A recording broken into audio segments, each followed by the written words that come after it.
एक गांव में राम और श्याम नाम के दो लड़के एक साथ बड़े हुए। वे अविभाज्य थे, फिर भी रात और दिन की तरह भिन्न थे।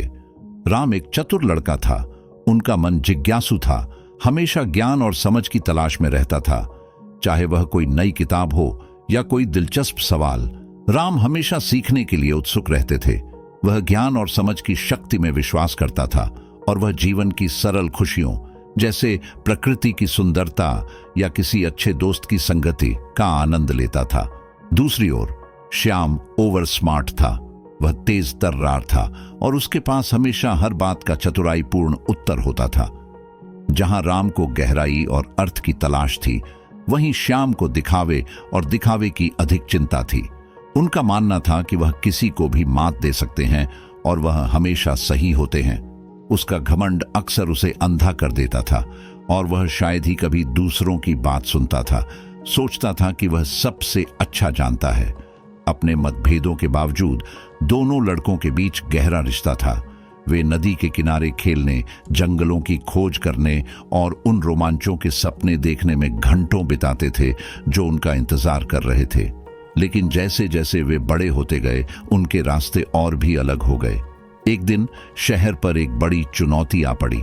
एक भयंकर तूफान आ रहा था और लोगों को तैयारी करने की जरूरत थी।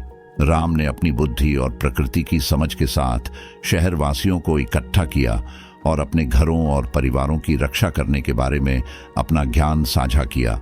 उन्होंने अथक परिश्रम किया, दूसरों की मदद की और यह सुनिश्चित किया कि हर कोई सुरक्षित रहे।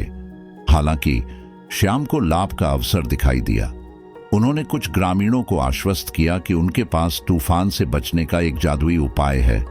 उसने उन्हें संरक्षण और सुरक्षा का वादा करते हुए बेकार की चीजें बेची।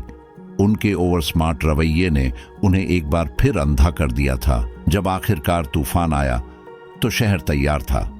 राम की तैयारी अमूल्य साबित हुई और हालांकि क्षति हुई, शहर लचीला बना रहा। जिन लोगों ने श्याम के झूठे वादों का पालन किया था, उन्हें अपनी नादानी का परिणाम भुगतना पड़ा। इसके बाद शहर पुनर्निर्माण और सुधार के लिए एक साथ आया।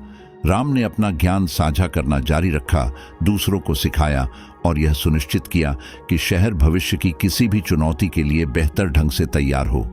अनुभव से अभिभूत श्याम को अपनी गलती का एहसास हुआ।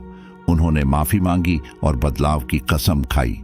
साल बीतते गए और जैसे जैसे समय बीतता गया, शहर समृद्ध होता गया। राम एक प्रतिष्ठित शिक्षक और गुरु बने और अपनी बुद्धि से अगली पीढ़ी का मार्गदर्शन करते रहे। श्याम अपनी गलतियों से सीखकर समुदाय की भलाई के लिए अपनी बुद्धि और बुद्धिमत्ता का उपयोग करते हुए एक विश्वसनीय सलाहकार बन गया। और इस तरह राम और श्याम की कहानी शहर में एक किंवदंती बन गई। इसने बुद्धि की तुलना में बुद्धि के महत्व और विनम्रता के वास्तविक मूल्य की याद दिलाई। अंत में यह राम की बुद्धिमत्ता थी जिसने दिन बचा लिया और श्याम के अति चतुर रवैये ने उसे सबसे मूल्यवान सबक सिखाया।